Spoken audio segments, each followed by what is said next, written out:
ये तो भाई सबसे बड़ी गलती करी थी मैंने लास्ट 5th नंबर का, ये मेरे लिए ये भी पॉइंट, ये सारे मैंने अपने पॉइंट लिखे हैं यहाँ पे। हे यू ऑल, सो आप सबको अब तक CGL मेंस की एग्ज़ाम डेट पता चल गई होगी, जो कि है 18 जनवरी। यानी अब हमारे पास 1 महीने से भी कम टाइम है। लास्ट मोमेंट पे मैं कुछ आपको डूज़ एंड डोंट बताना चाहती हूँ, सो डैट आप वो गलती ना करें जो मैंने लास्ट टाइम कर दी थी, और वो चीज़ें डेफिनेटली कर ले जो लास्ट टाइम मैं करना भूल गई थी। तो स्टार्ट करते हैं video. So without wasting any time video direct start करते हैं। मैं प्रॉपर पॉइंट लिख के लाई हूँ ताकि बिल्कुल भी हमारा टाइम वेस्ट ना हो। तो पॉइंट नंबर 1 जो कि सबसे इम्पॉर्टेंट है, ये कि आज से बल्कि अभी से ये चीज़ बांध लो कि आपको डेली 50 क्वेश्चन मैथ्स के एंड 50 क्वेश्चन इंग्लिश के एनी हाउ किसी भी फॉर्म में करने ही करने हैं। इंग्लिश का तो आप एक सेक्शनल मॉक भी लगा लेंगे तो आपका 45 क्वेश्चन कवर अप हो जाता है। मॉक के अलावा आपको ये क्वेश्चन करने, याद रखिएगा।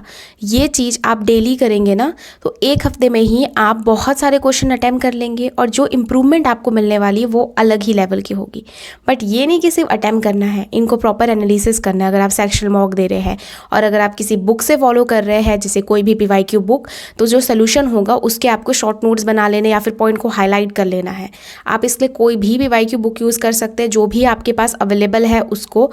लेकिन अगर आप कोई अभी इस समय देख रहे हैं बुक लास्ट मोमेंट पे एकदम करने के लिए रिवीजन, या फिर 2026 के लिए आपको चाहिए, तो आप ओसवाल पब्लिकेशन की इस बुक के साथ भी जा सकते हैं। एडिशन है इनका, जिसमें 2025 तक के सारे क्वेश्चन अपडेटेड है। 4100 से भी ज़्यादा आपको MCQ मिल जाएंगे, और ये कंटेंट में आप देख सकते हैं सब कुछ इसमें कवर है।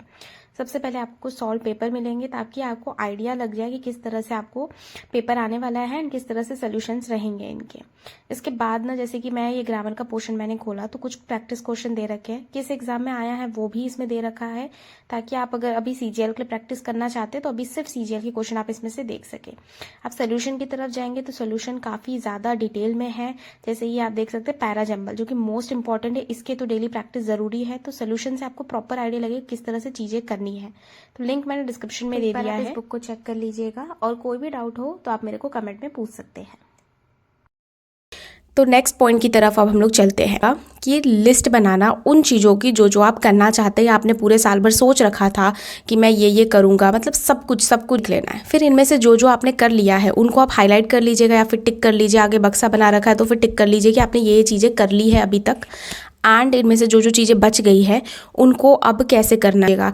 बस कहने का मतलब ये है कि आपको आपके आंखों के सामने सब कुछ पूरा क्लियर होना चाहिए कि आपको क्या करना है क्या नहीं करना। मेरे दीवार पे चिपकी हुई है, अब इट्स वेरी क्लियर कि मैं इतना सब कुछ नहीं ही कर सकती हूँ, ये बहुत सीधी बात है।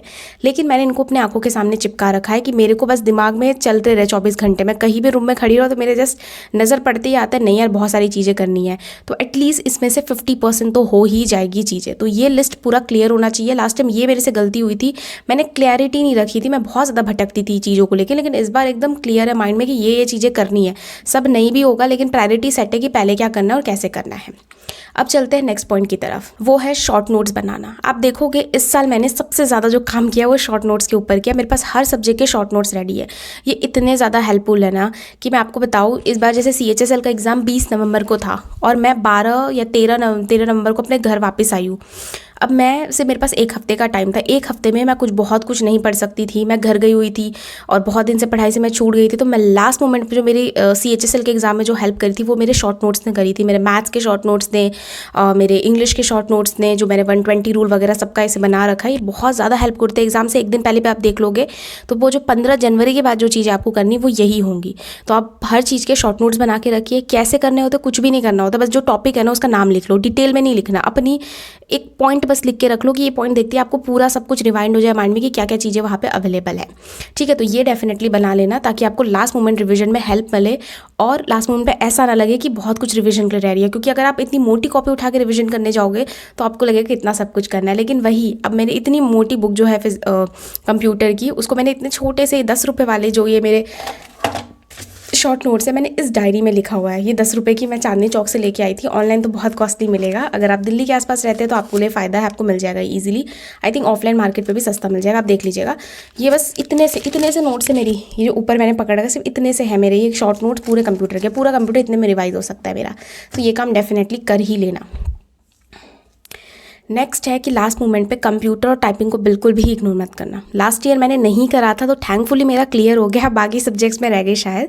तो ये है कि इन चीज़ों को बिल्कुल भी इग्नोर भी नहीं करना और बिल्कुल इन चीज़ों को ही सिर्फ नहीं पढ़ना, मैनेज करना। बैलेंस लाइफ की सबसे बड़ी चीज़ होती है, तो वो आपको डेफिनेटली कर लेना है। क्योंकि लास्ट ईयर मुझे नाम याद नहीं है, कोई यूट्यूबर है, उनके इतने अच्छे स्कोर थे बट टाइपिंग की वजह से वो क्वालिफाई ही नहीं कर पाई, मतलब कट ऑफ से ज़्यादा उनके मार्क्स थे बट स्टिल उनका क्वालिफाई नहीं हुआ जस्ट बिकॉज ऑफ टाइपिंग। सो इस चीज़ पे पूरा फोकस करना।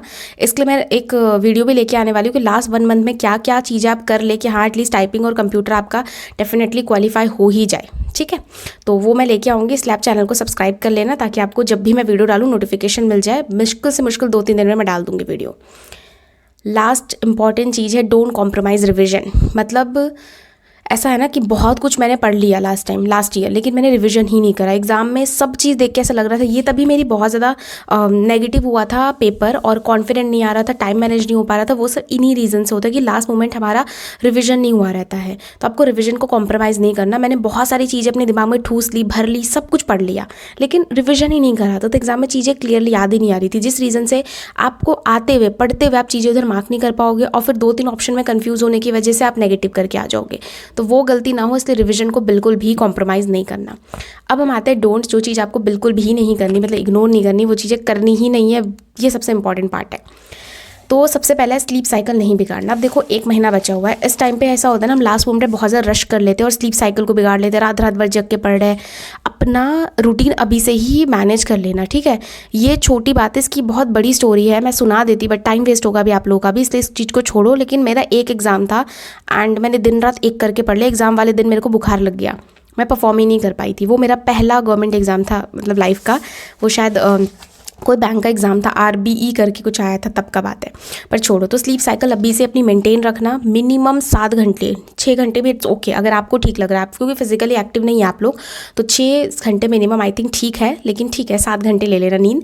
एंड उसके अलावा सारे दिन बस पढ़ाई पढ़ाई पढ़ाई पढ़ाई पढ़ाई, इसके अलावा कुछ भी नहीं, खेल कूद सब कुछ छोड़ो, सब छोड़ो, सब मतलब सब ठीक है। लेकिन स्लीप मत बिगाड़ना और अपना रूटीन एकदम फिक्स रखना कि किस टाइम पे क्या करना है। स्पेशली सारे दिन के टाइम पे बहुत एक्टिवली पढ़ना और दिन के सोने की आदत छोड़ दो। तो ये सब हैबिट आपको 1 महीने में सुधार लेनी है अपनी।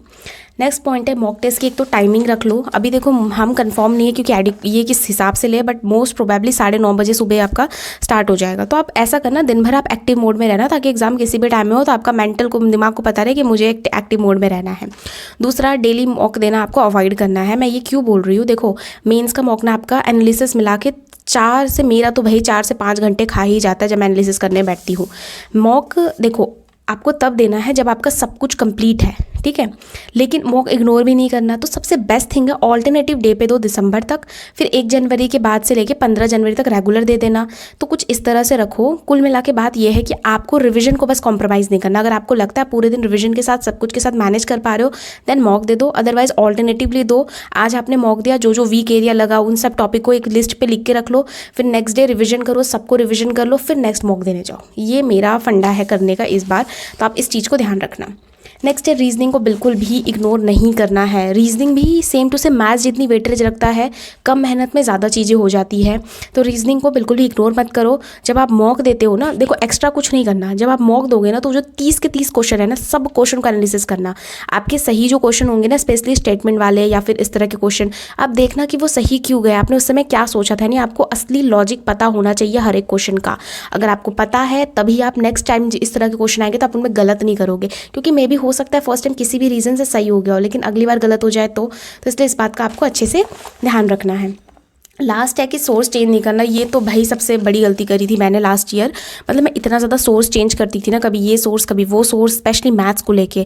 इस बार सोर्स को लेके मैं 1-2 महीने से एकदम स्ट्रिक्ट, मतलब एकदम फिक्स हूँ। चाहे कितना भी अब मेरे पास भगवान भी आके बोल दे नहीं बेटा ये पढ़ ले, नहीं अब पढ़ना है यही पढ़ूंगी, बस चेंज नहीं करना।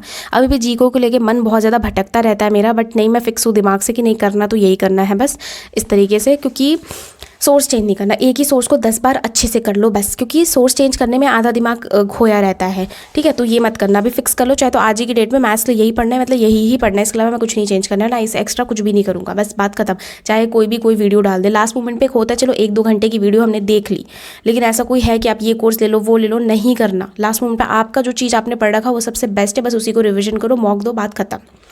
And most important 5th number का, ये मेरे लिए ये भी पॉइंट, ये सारे मैंने अपने पॉइंट लिखे हैं यहाँ पे, कि ओवर कॉन्फिडेंट नहीं होना प्लस में अंडर कॉन्फिडेंट भी नहीं हो जाना। मुझे इतने ज़्यादा मूड स्विंग्स होते थे ना लास्ट ईयर मेंस के टाइम पे, मैं भी पल भर में खुश रहूँगी, नहीं मेरा तो हो जाएगा, मेरे तो 3 से 40 कन्फर्म है, और आधे घंटे बाद मैं रोना शुरू, नहीं हुआ तो क्या हो जाएगा, नहीं हुआ तो मतलब मार्क्स नहीं आए तो, छोटी पोस्ट मिल गई तो, छोटी क्या कुछ भी नहीं मिली, बट सपोज मैं ऐसे मूड स्विंग्स होते रहते थे मेरे को। तो वो नहीं करना, ओवर कॉन्फिडेंट अंडर कॉन्फिडेंट नहीं होना, एकदम रिलैक्स नॉर्मल कि हाँ पढ़ूंगी तो होगा, नहीं पढ़ूंगी तो नहीं ही होगा। तो ये चीज़ आपको पता होनी चाहिए। तो आप पढ़ोगे, आपको पता है आपने पीछे कितनी मेहनत करी है, अब आप कितनी मेहनत करने वाले हो ये भी आप पे डिपेंड करता है। सो डिसाइड कि हाँ मेरे को मेहनत करनी है and just go for it. अगर आपने मेहनत करी तो आप ओवर कॉन्फिडेंट होगे, नहीं करी तो आप अंडर कॉन्फिडेंट होंगे। तो इसलिए रिलैक्स होके जाना है, सेल्फ कॉन्फिडेंट रखना है कि हाँ अच्छे से करूँगा, अपना बेस्ट दूंगा। बस तो यही मेरे कुछ पॉइंट्स मेरे को आप लोगों के साथ शेयर करने थे। मैंने बहुत छोटी वीडियो बनाने की कोशिश करी है, फिर भी बड़ी बनी गई होगी। So that's it for this video. कुछ भी डाउट हो आप लोग कमेंट में पूछ सकते हैं। फिलहाल तो वैसे मैं इनएक्टिव हूँ और आप लोग की शिकायत भी रहती है कि मैं रिप्लाई नहीं करती हूँ कमेंट में, तो यही एक रीज़न है कि मैं रिप्लाई नहीं कर पाती हूँ, क्योंकि मैं बिल्कुल कमेंट्स देखती ही नहीं हूँ, मुझे पता ही नहीं होता कमेंट में क्या चल रहा है, और कई बार कोई कमेंट पे नज़र पड़ जाती है तो वो अलग चीज़ है। बट आई विल ट्राई कि जब भी मैं आऊँ तो आप लोग के कमेंट का रिप्लाई वगैरह कर दूँ। सो तब तक ले बाय बाय, मिलते किसी अगली वीडियो में।